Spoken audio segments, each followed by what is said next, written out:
How's it going, everyone? It's Derek Lamoureux, and today we're going to do a lighting breakdown of how you can film using only practical lights in one location for an entire feature film.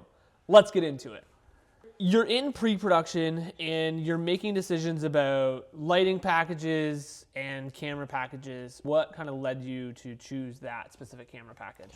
I started by making a lookbook and just went through shot deck and like built out a look for what I thought each scene would be. It's basically like a Google slide with like 4 photos of being like, this is the tone for this kind of set really. So I'd be like, this room looks like this room looks like this, if it's day or night. And then based on that, I would try and build something around what I felt would deliver those things. So camera, I shot in my Amira just because I knew it well and it would be fast. And then I kind of wanted a similar thing because I knew the camera department would also be doing G&E, so I didn't want to overwhelm them with a lot of stuff. Based on the lookbook, I was like, I don't want to shoot on a Zoom. So I wanted something with a little more character, especially because this was like a bit of a thriller. I wanted to feel it a little more stylized. So I came actually to your opening. The party, right. And they had the Pavos there. And then I was like playing with them and I was like, oh, these are dope. Like they're super small, they're fast. So then I used them on the music video. And then when it came to this project, I was like, they have a great minimum focus, so I knew I wouldn't need diopters. They didn't flare really crazy. And even when I was shooting the music video before, like we were shooting like 2 600s, like hard light, black and white through haze in the lens and like barely any flaring in a way that I was like, this is great for what we're trying to do. Yeah. It's not going to cause a lot of problems. I don't need to drop mats in the matte box every time we look towards one of these practical lights. So anytime I was looking towards a practical, at most it would just like raise the shadows a bit. And I was like, can totally live with that. So just built that package around like having something with enough style and character that felt right for the movie, but also allowing us to like work fast. Because we were rocking Dana Dolly a lot on like these 12-foot moves, and it was easy rig Segway running around a lot. Oof. So like easy rig Segway was like, I would have been pushed to mins on any other lens for like all of those takes. But like, because these had such a great min focus, I could just like run around and it didn't really matter. Let's jump into the project itself. You know, you're on the day of filming. What is like the thing that you learned the most after shooting this feature? I really, going into it, was nervous about having such a small team, and we were only 8-hour days. So then I was worried about just how we would film that much. 12 8-hour days. 12 8-hour days. It's a tight window to build the feature. Yeah, and like doing that, coming from like my first feature, we were 12+1 and we were shooting in Toronto. So the turnover wasn't that bad.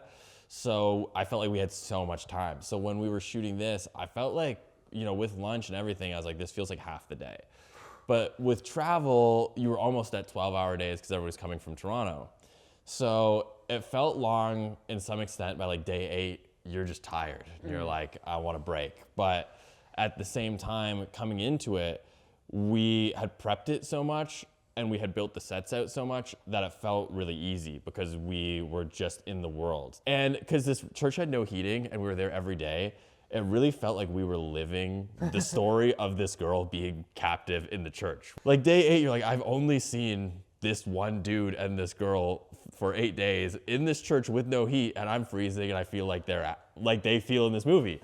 So like it's also affecting the way that we're working, but in like a nice way that we were all so collaborative. Everybody was so invested. Everybody knew what was going on. And I think that helped the movie a bunch because like, again, my first feature, it was so big and we had so many resources. There was a certain amount that like people were just like, come in, tell me what to do, whatever you want, tell me where to put lights, and they don't really know what the scene is or what the action is or how important this moment is. But for this movie, because we were so close, like everybody knew the script because it was just like 5 of us there shooting it. A lot more intimate feeling than if you have like a big set and you're trying to make something that probably half the people don't care about. You know, as you go forward and you want to get into narrative, which I've always wondered, is that your end goal, is narrative? Totally. Yeah.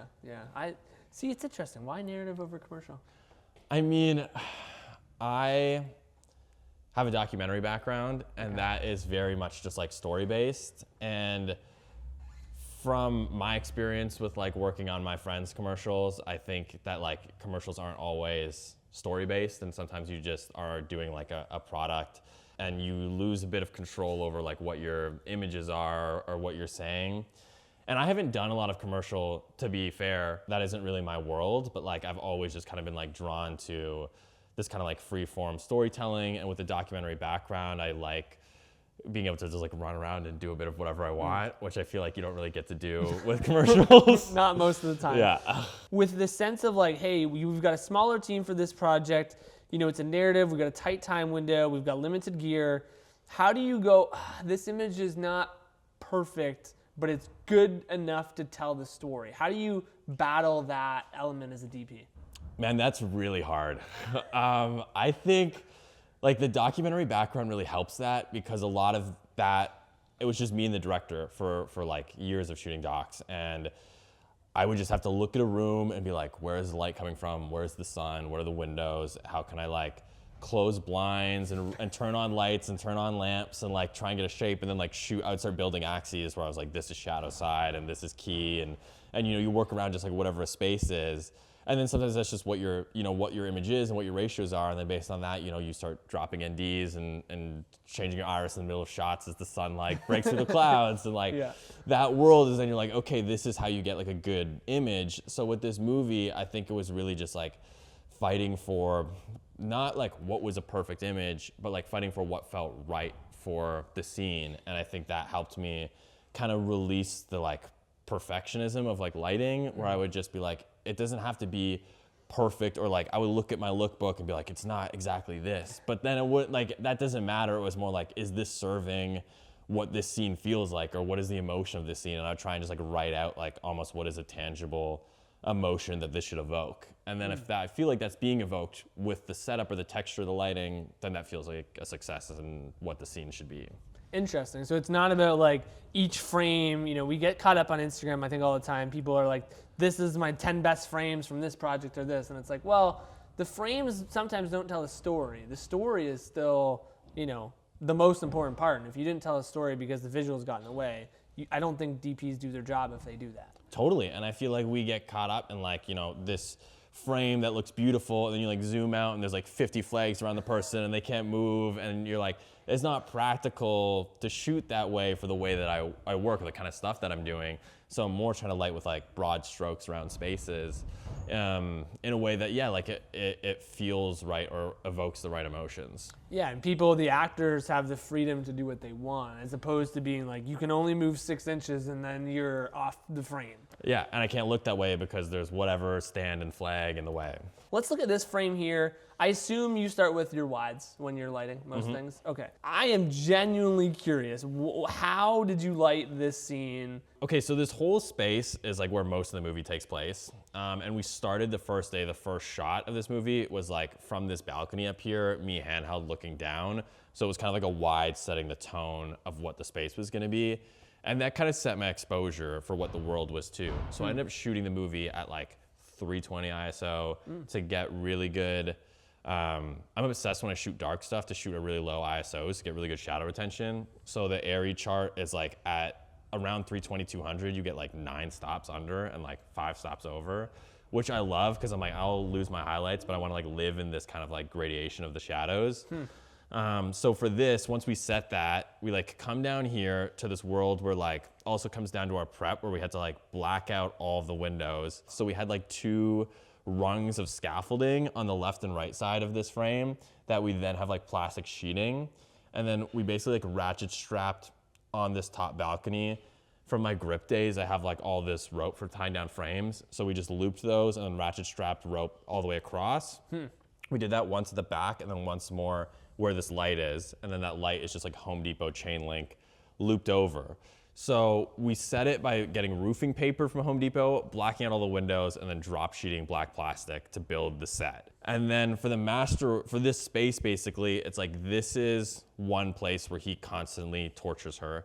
So we have this overhanging 4-bank with the ballast run over to the scaffolding on the Kino flow. So then we have dimming control to dim from 0 to 50, and then we have tube control so we can turn 1 or 2 tubes off. So when we don't see some of these shots like this way, I would turn off the far side tube. So you would get like just 1 tube at 50%, and and it would glow through the other tube to make it look like it was on, but you could control the output.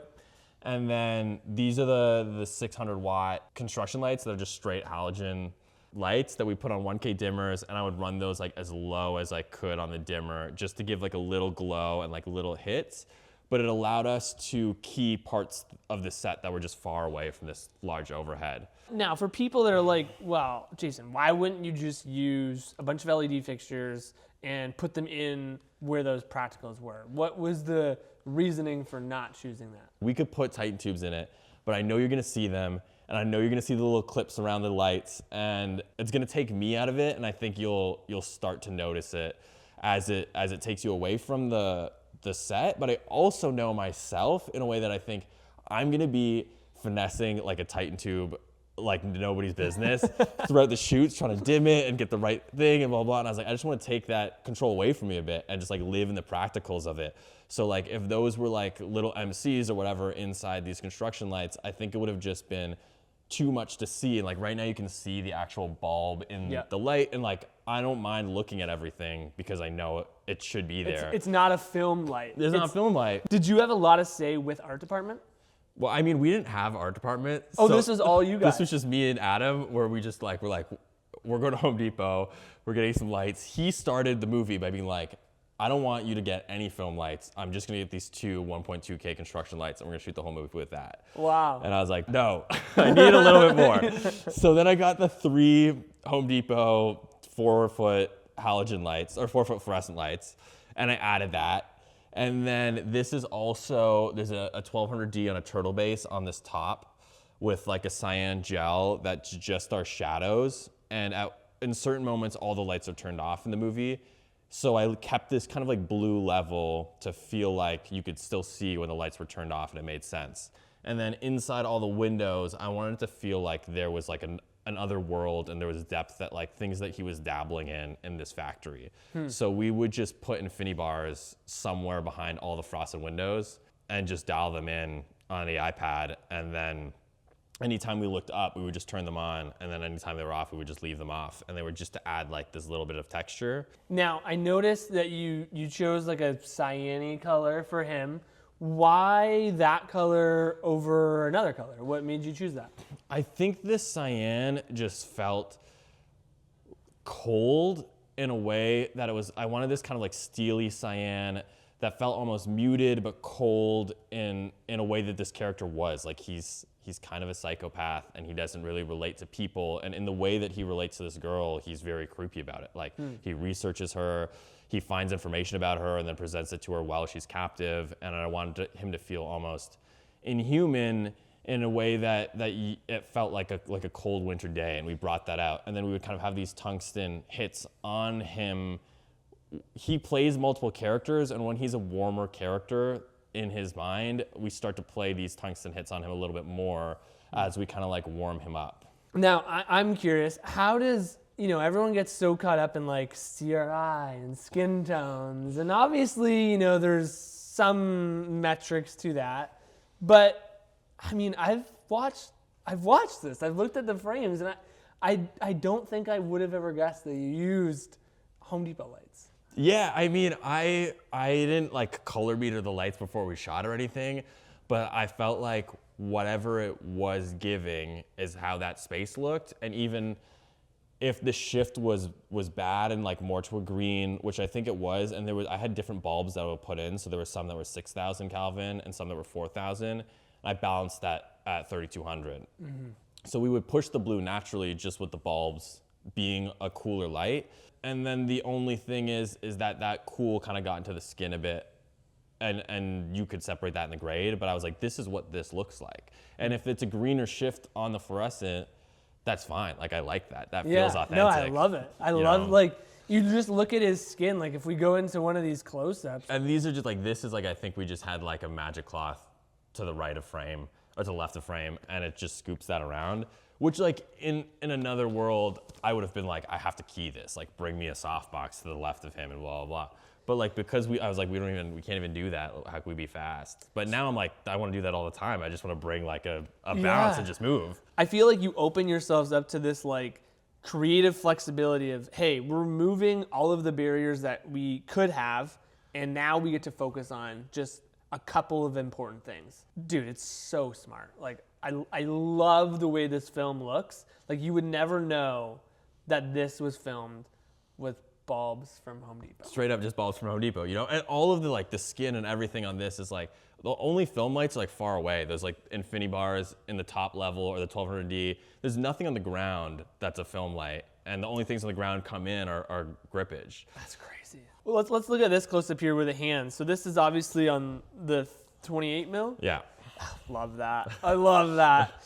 Anamorphic 2 times on a 28 mil. Like, give me, you know, your rationale as you're going through the film of like picking focal lengths, because me as a director, I love being intentional with focal lengths, and only having 3, I think, makes you be smarter. Yeah. Then the focal lengths stop being like, you know, do I want a 21 or a 25 or a 32?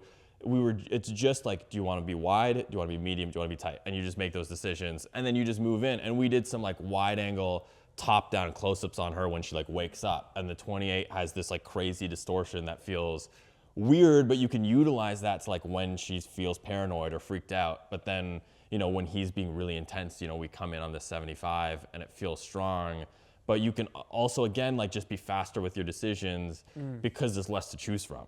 There's a show called The Lincoln Lawyer. I don't know if you've seen it. I haven't seen it. The 3rd season, the cinematography is unbelievably different than the first 2, I would say, because they use a lot of just like very unique shots to tell the story in the show. And, you know, this reminds me of that. I was watching this and watching that at the same time. And I'm just like, when you pick a wide, it should be for a reason, or to tell something different than just traditionally seeing 75s, 85s thrown on longer focal lengths for mediums and close-ups. Yeah, totally. And this is what I loved about, like, I guess for me about shooting narrative was that, like, for us, there was just me and the director, and then there was nobody like overseeing the project. So we could do whatever we wanted, and there was nobody to answer to. And that's kind of the way I've worked a lot too. So when I have my friends working with them on commercials and there's like an agency, I'm like, I don't even know how I would work like that, or like what that would be like. You're like, I want the thing that's just gonna look best, not the thing that like people may say they think looks the best. Exactly. Now, are you shooting the whole film at a constant white balance? Yeah, everything stayed at 3200. Wow. And then these practicals being so warm still played as like a tungsten. Yeah. And the infinity bars going down to 27 Kelvin helped keep like tungsten be able to exist as tungsten, but then I really wanted to push those blues. So you're using a lot of color contrast throughout the film to separate different rooms within the same space. Yeah, and for them to feel like different spaces, because the bathroom is a place where she talks to her like alternate personality, but it's a safe space for her because there's Skylar 1 and Skylar 2, and Skylar 2 is just like her conscience that helps her. And we wanted that to feel like this was a space that was safe for her away from the captor.